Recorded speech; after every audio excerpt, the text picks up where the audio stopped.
Chers élèves, bonjour. Nous allons traiter pendant cette séance, sous le chapitre Comportement d'un solide déformable, la leçon numéro 2 qui a pour titre la torsion simple. Cette leçon sera présentée par moi-même, Madame Agherbi Emel, et dirigée par Si Lotfi Saïd, et préparée par moi-même et mes collègues, donc moi-même, Madame Agherbi Emel, et mes collègues, Monsieur Fawzi Chedi, Madame Tissem Abdelaziz et Si Kamel Sraïr. Donc, durant cette leçon, nous allons essayer d'atteindre 3 objectifs qui sont les suivants. Donc, à partir d'un système qui est donné et ou défini par son dossier technique, on va essayer d'identifier la sollicitation subie par un solide de type poutre. Deuxièmement, nous allons essayer de vérifier la résistance d'un composant. Et pour troisième objectif, nous allons essayer de dimensionner un composant.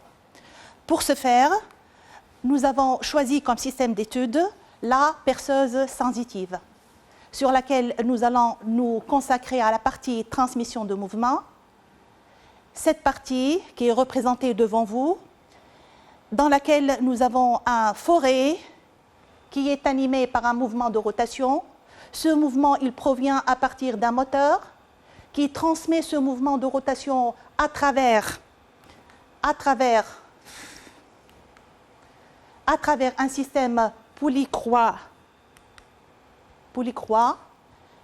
Donc, si on essaie de démonter ce système, on remarque qu'il se compose d'une poulie motrice, un moteur, une poulie intermédiaire, une première courroie trapézoïdale, une deuxième courroie, une poulie réceptrice et un fourreau crémaillère en dessous duquel nous avons une broche qui va permettre de transmettre le mouvement depuis la poulie réceptrice jusqu'au mandrin de perçage.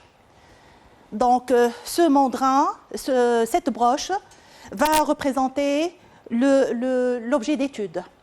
Donc, si on essaye d'isoler cette broche, on va remarquer que cette broche sera sollicitée par un couple moteur exercé par la poulie réceptrice par-dessus et un couple résistant exercé par le mandrin de perçage par-dessous. Si on essaye d'appliquer les hypothèses suivantes sur cette broche, on va dire que cette broche est assimilée à une poutre cylindrique pleine, de poids négligé de section constante, dont la matière est supposée continue, homogène et isotrope. Si on essaye d'expliquer ces 3 termes, on dira que continu veut dire que la distance intermoléculaire est très petite, alors que homogène veut dire que le matériau possède les mêmes propriétés mécaniques en tous les points.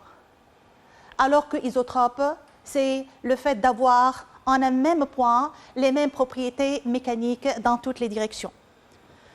On passe maintenant à l'isolation, à la modélisation de cette broche.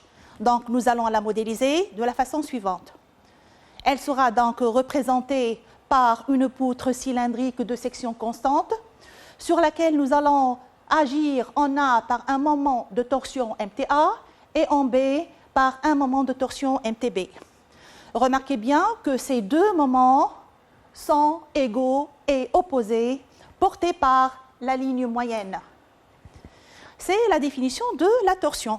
Donc, on dira qu'une poutre est sollicitée à la torsion simple lorsqu'elle est soumise à ses 2 extrémités à des actions mécaniques qui se réduisent à 2 couples égaux et opposés dont les moments sont portés par la ligne moyenne. Maintenant, si vous voulez, on va passer à la partie expérience. Donc, dans cette partie, on a besoin d'un banc d'essai de torsion sur lequel nous allons monter une éprouvette entre un mort fixe en A, un mort fixe en B, et nous allons monter un comparateur tel que le palpeur sera en contact avec le méplat du levier. Ce levier à l'extrémité duquel nous allons accrocher un support de charge qui pèse 2,5 newtons, sur lequel nous allons monter des charges, telles que ces charges, leur intensité varie entre 5 et 10 newtons. Remarquez bien que la charge appliquée, elle est éloignée du point B de la distance L. Donc on commence la première manipulation, dans laquelle nous allons nous intéresser à la variation de l'angle de torsion avec la longueur de la poutre. Durant cette manipulation, nous allons conserver la charge égale à 17,5 newtons. Cette charge appliquée à l'extrémité du levier.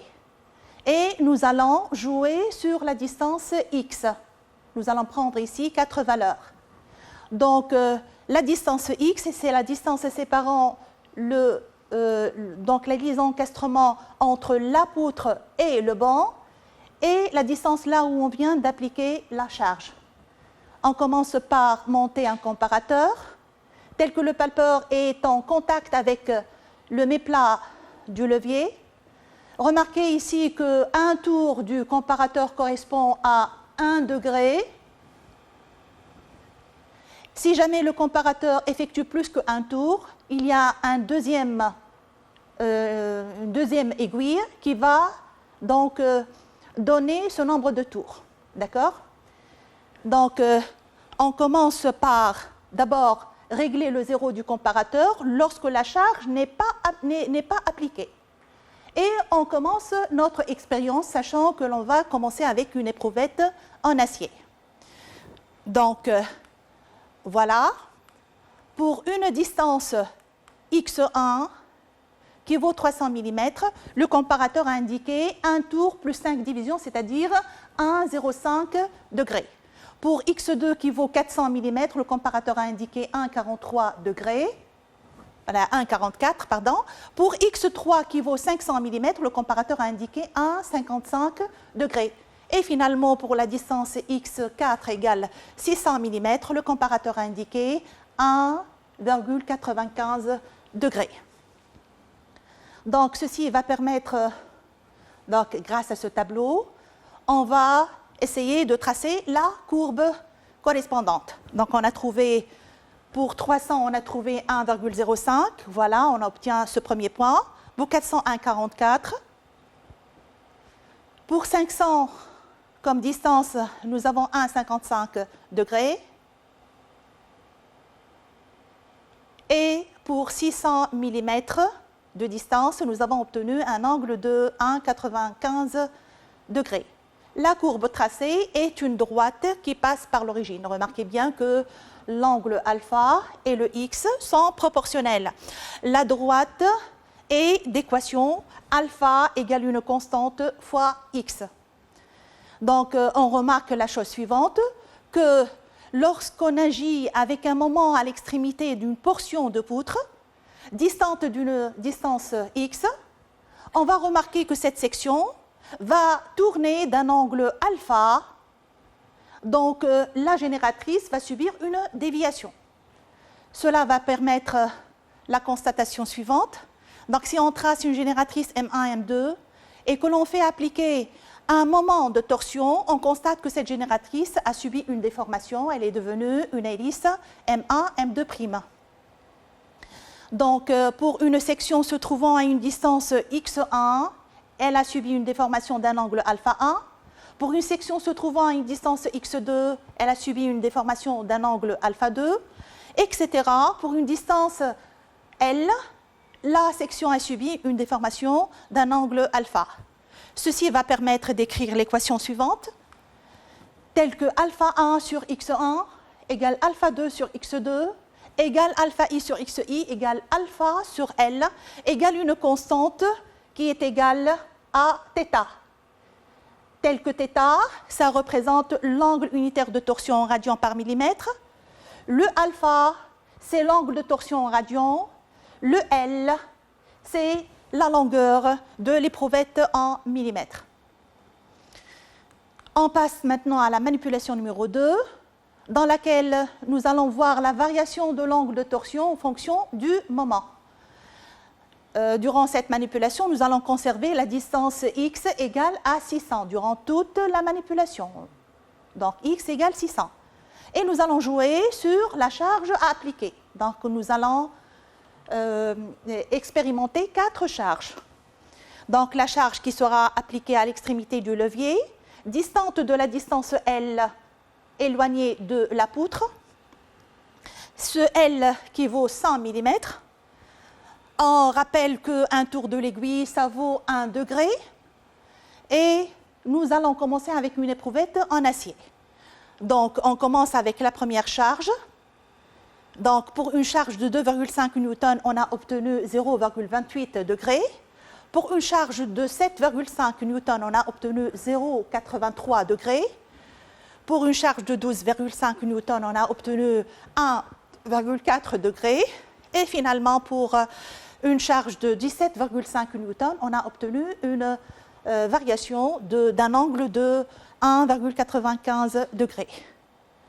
Voici le résumé dans un tableau.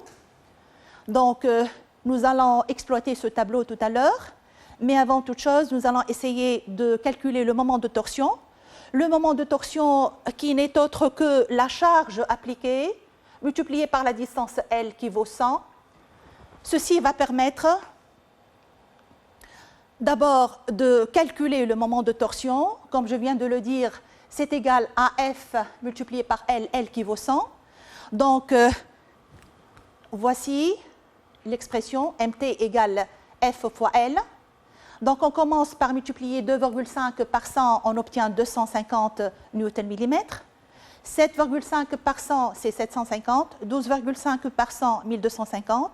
Et finalement, 17,5 multiplié par 100 égale 1750 Nm. On rappelle les angles obtenus dans la diapositive précédente. On a trouvé, correspondant à 250 comme moment de torsion, on a trouvé un angle qui vaut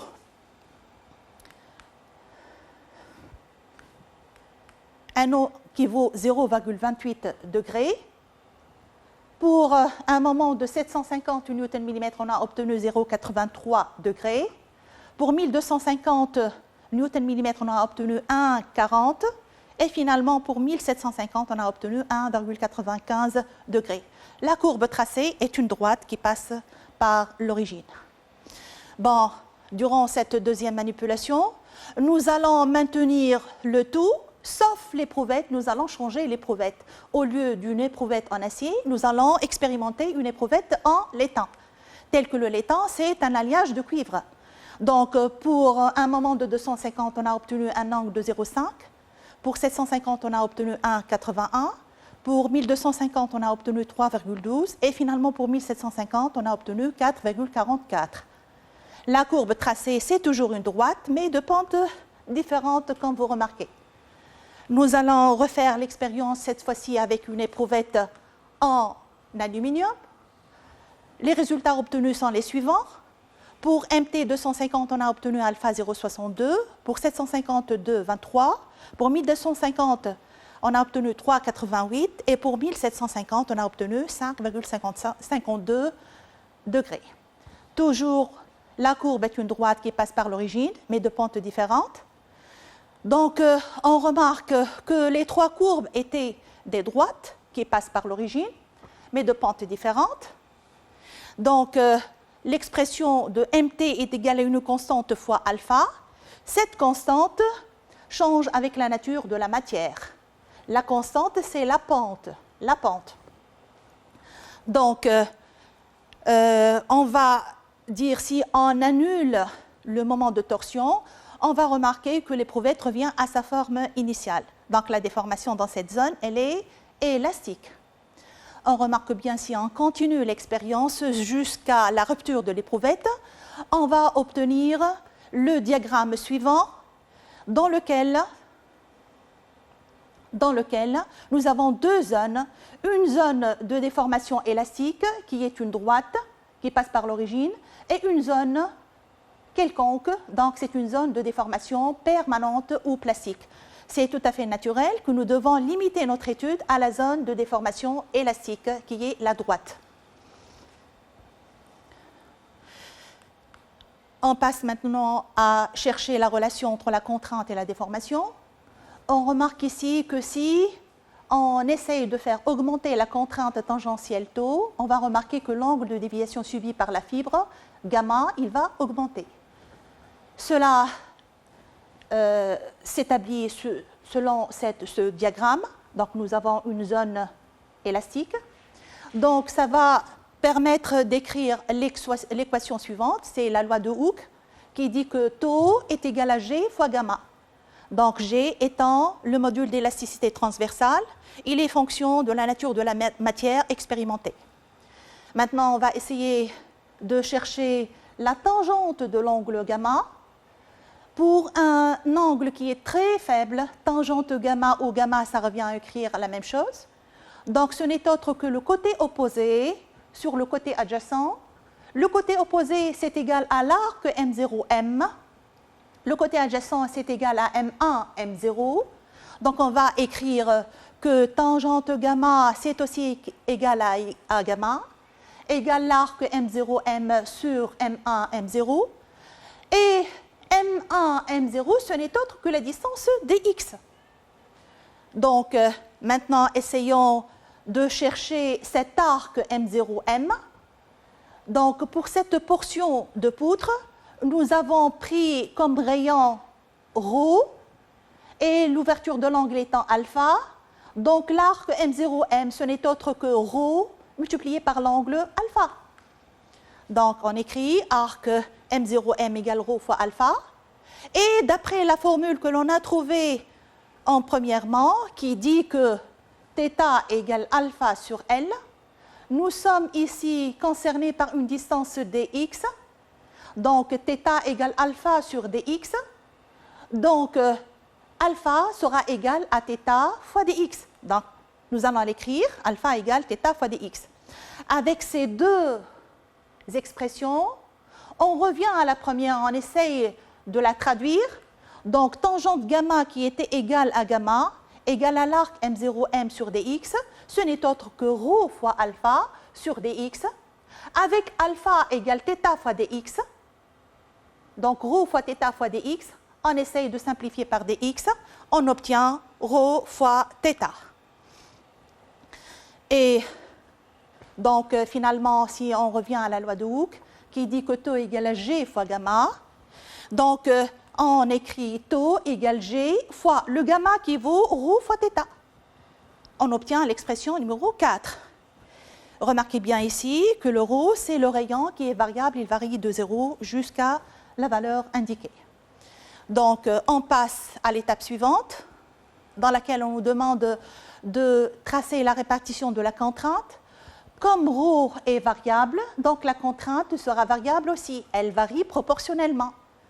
Donc, elle atteint une valeur maximale pour ρ est égal à grand R. D'où tau maxi égale à G fois θ fois R au lieu de ρ. R qui est égal à ρ maxi. On passe maintenant au moment de torsion. Dans le domaine élastique, le moment de torsion MT est proportionnel à l'angle unitaire de torsion, de façon que MT, c'est égal à G fois θ fois I0. Essayons d'exprimer MT. MT, ce n'est autre que le moment de torsion. L'unité, c'est le Newton fois millimètre. Le G, c'est le module d'élasticité transversale, ou ça s'appelle aussi le module de Coulomb, en Newton par millimètre au carré, ou en mégapascal. Le θ, c'est l'angle unitaire de torsion, en radian par millimètre. Et finalement, le I0, c'est le moment quadratique polaire qui est en millimètre 4. Donc, le moment quadratique polaire, durant toute notre étude, nous sommes concernés avec des formes cylindriques. Donc, nous avons deux sortes de formes cylindriques, la forme cylindrique pleine et la forme cylindrique creuse, dans lesquelles, pour une forme cylindrique pleine, le moment quadratique polaire I0 vaut pi fois le diamètre à la puissance 4 sur 32. Et dans une poutre cylindrique creuse, le moment quadratique polaire I0 vaut pi fois le diamètre extérieur à la puissance 4 moins le diamètre intérieur à la puissance 4, le tout sur 32. Concernant le R, le rayon. Pour une poutre cylindrique pleine, il faudra prendre le diamètre sur 2, alors que pour une poutre cylindrique creuse, il faudra prendre le diamètre extérieur sur 2. Maintenant, essayons de chercher la relation entre le moment de torsion et la contrainte. Donc, d'après la relation 4, nous avons dit que tau est égal à G fois θ fois ρ. Donc, G fois θ, ce n'est autre que tau sur ρ. Et d'après la relation 6 explicitée auparavant, mt est égal à G fois θ fois I0, d'où G fois θ, ce n'est autre que mt sur I0. Si on fait égalité entre les deux expressions, on va dire que tau sur ρ égale à mt sur I0. Ceci va s'écrire aussi tau,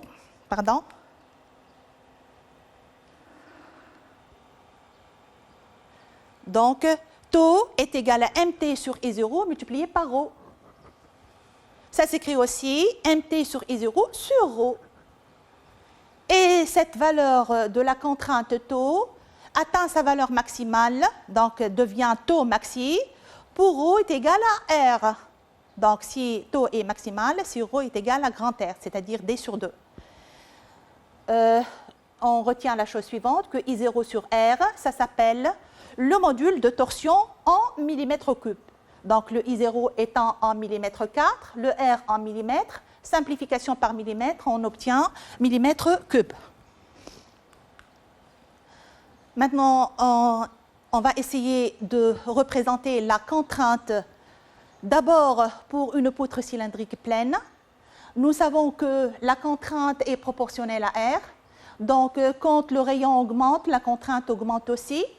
De la même façon pour une poutre cylindrique creuse, sauf qu'il n'y a pas de contrainte dans la zone vide. Maintenant, essayons d'établir la condition de résistance. La condition de résistance, on dit que tau maxi, la contrainte tangentielle maximale, ne doit pas dépasser une résistance pratique au glissement. C'est-à-dire, la résistance élastique au glissement, c'est la limite élastique, nous devons la diviser par un coefficient de sécurité de façon à travailler dans une zone de sécurité. D'accord? Donc, on divise REG par un coefficient de sécurité S, on trouve la résistance pratique au glissement. Donc, je rappelle que REG, ça se note aussi tau E. Résistance élastique au glissement, et là la contrainte élastique, la limite élastique. Et que le RPG, ça s'écrit aussi tau P. Donc, la résistance pratique au glissement, ça s'écrit aussi la contrainte pratique au glissement. Nous avons une autre condition à respecter, qui est la condition de rigidité. Ça s'appelle aussi la condition de déformation, dans laquelle l'angle de torsion unitaire ne doit pas dépasser un angle limite défini par le constructeur. Donc, l'angle unitaire de torsion θ ne doit pas dépasser un angle dit limite, tel que θ, ce n'est autre que mt sur G fois I0. Essayons maintenant de rappeler la relation entre la puissance et le moment de torsion. Donc, nous savons d'après un cours de 3e et en cours de physique que la puissance, ce n'est autre que le couple multiplié par la vitesse angulaire. Le couple ou le moment, c'est la même chose. Essayons d'expliciter ceci. Donc, P étant la puissance en watts, CT ou MT, c'est la même chose, ça s'appelle moment de torsion en newton-mètre. Et le oméga, c'est la vitesse angulaire en radians par seconde. Ici, il y a des cas là où on donne la vitesse en tours par minute. Il faudra alors convertir ces tours par minute en radians par seconde, c'est-à-dire le n donné, il faudra le multiplier par 2pi et le diviser par 60 pour le convertir en oméga, c'est-à-dire en radians par seconde. Donc, nous avons terminé notre leçon. Nous allons retenir les choses suivantes. Donc, il y a deux conditions à respecter, à savoir la condition de résistance et la condition de rigidité. Donc, la condition de résistance qui dit que la contrainte tangentielle maximale ne doit pas dépasser la résistance pratique au glissement. Et la deuxième condition qui s'appelle la condition de rigidité ou la condition de déformation, dans laquelle l'angle unitaire de torsion ne doit pas dépasser un angle limite défini par le constructeur. Donc, si on revient à la première condition, on va essayer d'exprimer ces valeurs. Donc, tau maxi, c'est la contrainte tangentielle maximale. Ça s'écrit sous la forme G fois θ fois R, parfois. Et nous pouvons aussi l'écrire sous la forme MT sur I0 sur R, selon les données de l'exercice. Alors que la résistance pratique au glissement, ça s'écrit la résistance élastique au glissement sur le coefficient de sécurité. Essayons maintenant de rappeler le moment de torsion. Le moment de torsion, ou ça se dit aussi le couple de torsion, c'est égal à G fois θ fois I0. Tel que le couple, on peut le déduire à partir de la puissance. Donc, on dit que P égale à C. On dit que P égale à CT multiplié par oméga. Donc, CT égale à P sur oméga. On sait que oméga, c'est égal à pi fois n sur 30. Ensuite, nous avons une autre expression à ne pas oublier, c'est celle du rendement. Le rendement est égal à la puissance à la sortie sur la puissance à l'entrée. Essayons maintenant de rappeler I0. I0, c'est le moment quadratique polaire. Pour une forme cylindrique pleine, c'est égal à pi d4 sur 32. Et pour une poutre cylindrique creuse, c'est égal à pi fois le diamètre extérieur à la puissance 4, moins le diamètre intérieur à la puissance 4, le tout sur 32. Il faudra prendre comme R pour une poutre cylindrique pleine égale à D sur 2. Et pour une poutre cylindrique creuse, le R, ça vaut le diamètre supérieur, le diamètre extérieur sur 2. On revient maintenant à la condition de rigidité, dans laquelle nous avons l'angle unitaire de torsion ne doit pas dépasser un angle limite.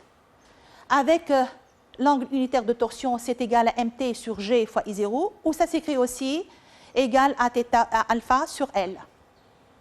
Maintenant, nous allons revenir à tous ces termes. On va essayer de rappeler les unités.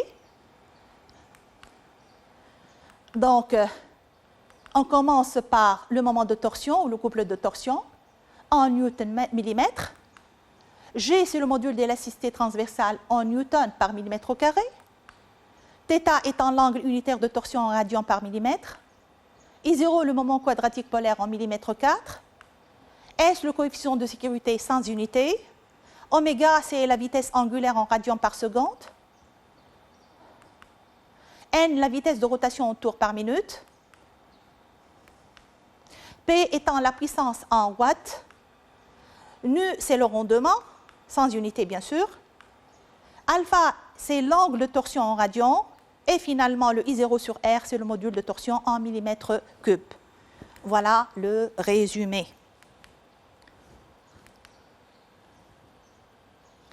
Si vous voulez, on passe à une application. Dans cette application, nous allons revenir à la perceuse sensitive.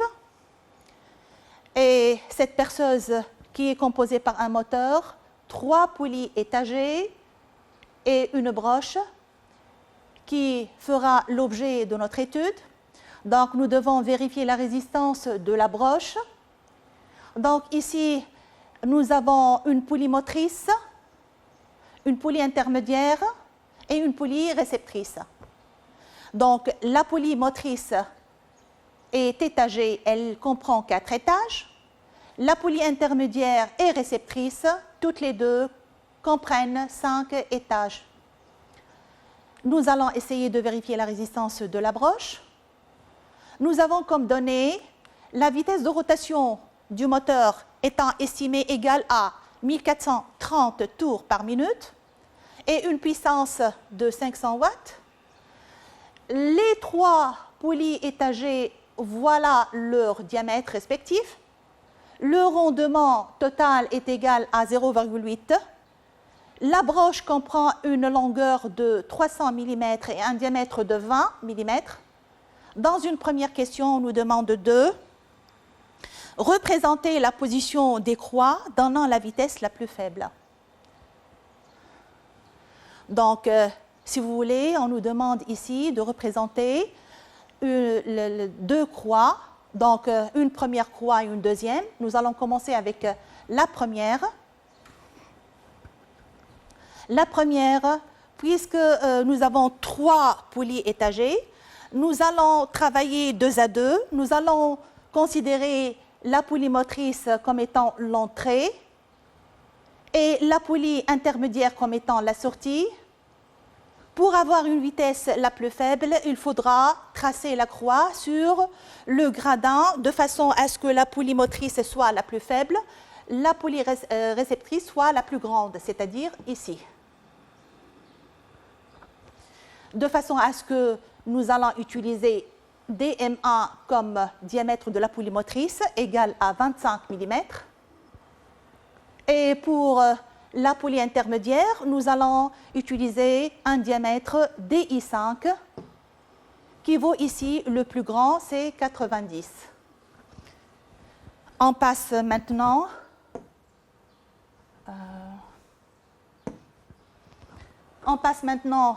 à la deuxième croix. Nous allons considérer ici la poulie intermédiaire comme étant l'entrée, la poulie réceptrice comme étant la sortie.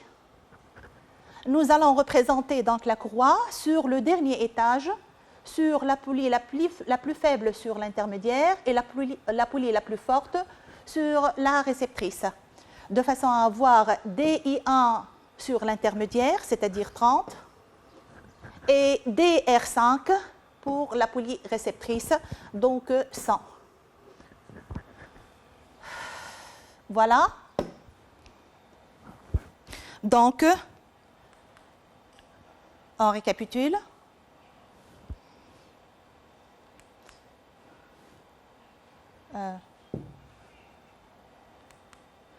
Voilà la croix entre la poulie motrice et la poulie intermédiaire.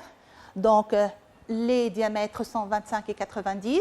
La deuxième croix entre la poulie intermédiaire et la poulie réceptrice, c'est-à-dire entre 30 et 100. Voilà un grand plan. Donc, DM1 vaut 25, DI5 vaut 90, DI1 vaut 30 et DR5 vaut 100. On passe à la deuxième question, dans laquelle on nous demande de calculer la puissance reçue par la poulie réceptrice. On va rappeler la formule du rendement, qui dit que le rendement égale la puissance récepteur sur la puissance moteur. Donc, PR, c'est égal au rendement multiplié par PM. Sachant que le rendement et la puissance moteur sont des données, le rendement étant estimé à 0,8, la puissance du moteur à 500 watts, on passe à l'application numérique. Donc, 0,8 multiplié par 500, ça va donner 400 watts comme résultat pour la puissance récepteur. La troisième question. Dans cette question, on nous demande de calculer la vitesse de rotation minimale de la poulie réceptrice. Ça doit se faire en 2 temps. D'abord, nous sommes appelés à chercher le rapport global. Ensuite, calculer la vitesse. Donc, pour la recherche du rapport, nous allons revenir à la question numéro 1, dans laquelle on a choisi ces diamètres. Donc, nous allons faire DM1 sur DI5 multiplié par DI1 sur DR5. Ça s'écrit sous cette forme, DM1 sur DI5 et multiplié par DI1 sur DR5. Ce n'est autre que 25 sur 90 multiplié par 30 sur 100. Donc, résultat, c'est 1 sur 12. On va exploiter ce résultat pour chercher la vitesse de rotation minimale. Donc, la vitesse de rotation, ce n'est autre que le rapport global trouvé multiplié par N moteur. N moteur étant une donnée qui vaut 1430 tours par minute. Donc, 1 sur 12 multiplié par 1430, on obtient comme résultat 119,17 tours par minute. On passe à la question numéro 4, dans laquelle on nous demande de calculer le couple maximal exercé sur la broche lors de l'opération de perçage. Donc, dans cette question, nous allons écrire l'expression de la puissance qui n'est autre que le couple multiplié par la vitesse. Oh, bien sûr, la vitesse angulaire. Donc, on déduit que le couple est égal à PR sur oméga R. Voilà. Avec oméga R, avec ce oméga R, pardon,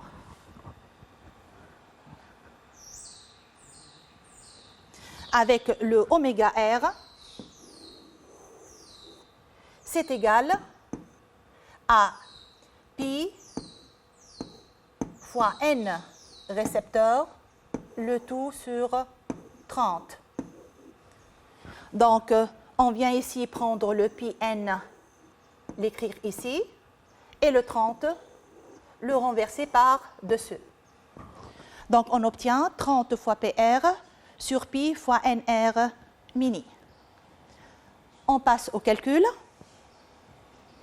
Donc, application numérique, ça va donner CR maxi égale 30 multiplié par PR trouvé à la question numéro 2, 400, sur pi multiplié par nr trouvé à la question numéro 3 qui vaut 119,17 tours par minute. Résultat obtenu, 32,05 Newton-mètre. Donc, remarquez bien, l'unité trouvée, c'est le Newton-mètre. Quand on cherche le couple à partir de la formule de la puissance, le résultat obtenu est un Newton-mètre. Il faut faire très attention concernant les unités. On passe à la question 5, dans laquelle on nous demande de calculer la contrainte tangentielle maximale appliquée sur la broche. On rappelle l'expression de la contrainte tangentielle. Taux maxi, c'est égal à mt sur I0 sur R. mt ou CR, c'est la même chose. Le I0 pour une poutre cylindrique pleine, c'est égal à pi D4 sur 32. Le rayon pour une poutre cylindrique pleine est égal à D sur 2. Ça va s'écrire sous la forme suivante.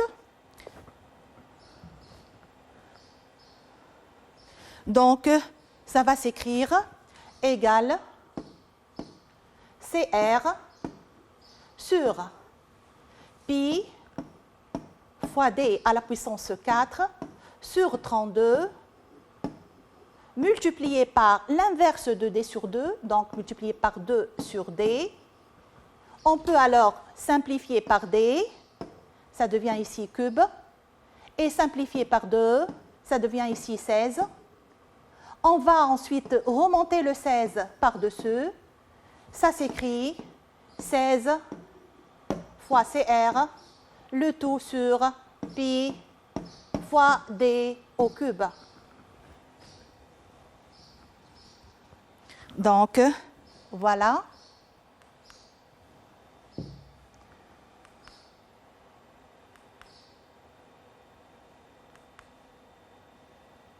Donc, on passe à l'application numérique. CR est déjà trouvé, 32, Newton-mètre. Nous devons le convertir en Newton-millimètre. Donc, le multiplier donc, par 10 à la puissance 3. Donc, 16 fois 32,05, 10, 3, sur pi fois le diamètre qui vaut 20, donc 20 au cube. Tout calcul fait, on obtient comme résultat 20,40 newtons par millimètre au carré. On passe à la 6e question, dans laquelle on nous demande de vérifier la résistance de la broche, sachant que REG égale 21 décanewtons par millimètre au carré et que S égale 4. Il faut se méfier ici, REG est donné en décanewtons par millimètre au carré. D'abord, il faudra convertir ceci en newton par millimètre au carré. Nous savons que 1 décanewton par millimètre au carré, ce n'est autre que 10 newtons. Donc, on va tenir compte de ceci. Donc, nous allons revenir, nous allons exprimer le RPG, la résistance pratique au glissement, qui s'écrit égal à REG sur le coefficient de sécurité. Le REG qui vaut 210 quand on le convertit en newton, 210 sur 4, on obtient 55 newtons par millimètre au carré.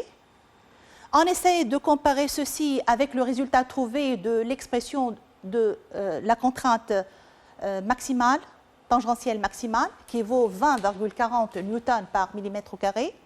On remarque bien que taux maxi est inférieur à RPG. Ça va donner, donc taux maxi inférieur à RPG, donc la poutre résiste en toute sécurité. On passe à la question numéro 7. On nous demande de représenter la répartition des contraintes de torsion sur le dessin ci-dessous.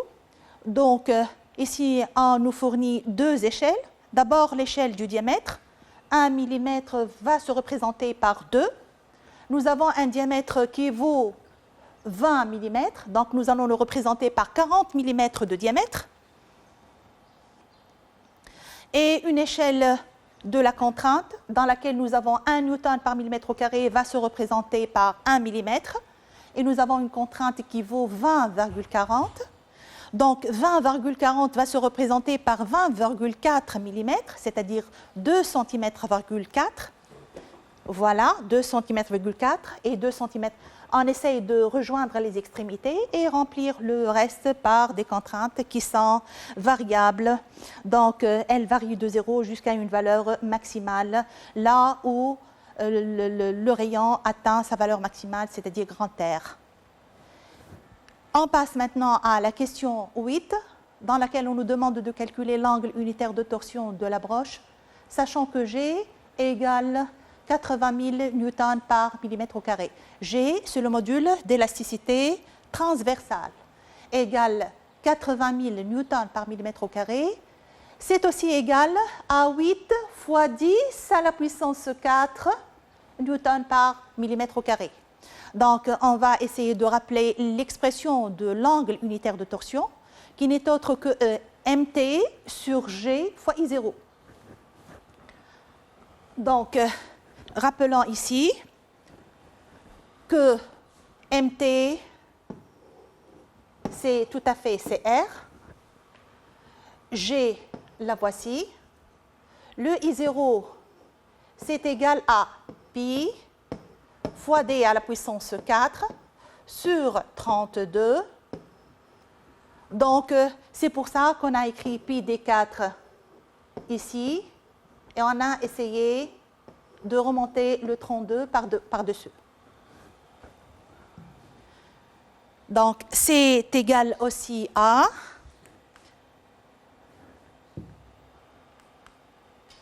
application numérique, 32 multiplié par 32,05 multiplié par 10 à la puissance 3 pour la rendre en newton millimètre, pour que ce soit homogène parce que le diamètre est donné ici en millimètres. Sur le G qui vaut 8, 10 exposant 4, multiplié par pi, multiplié par 20 à la puissance 4. Résultat final, θ égale 2,55 fois 10 moins 5 radians par millimètre. On passe à la dernière question. On nous demande de calculer l'angle de torsion, mais remarquez bien, on nous demande que ce soit en degrés, entre les deux extrémités de la broche. Entre les extrémités de la broche, nous savons que la broche a une longueur de 300 mm. Donc, il faudra d'abord écrire l'expression de alpha, qui n'est autre que θ fois L.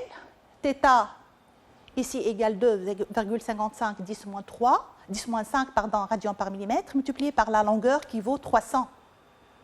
Le résultat obtenu égale 7,65 10 moins 3 radians, mais il faudra que ce soit en degrés. Donc, il faudra donc multiplier ceci par 180 et le diviser par pi. On trouve le résultat en degrés. Ça vaut 0,43 degrés. Voilà notre leçon qui s'achève. Merci pour votre attention. Je vous souhaite à tous bonne santé et bonne révision.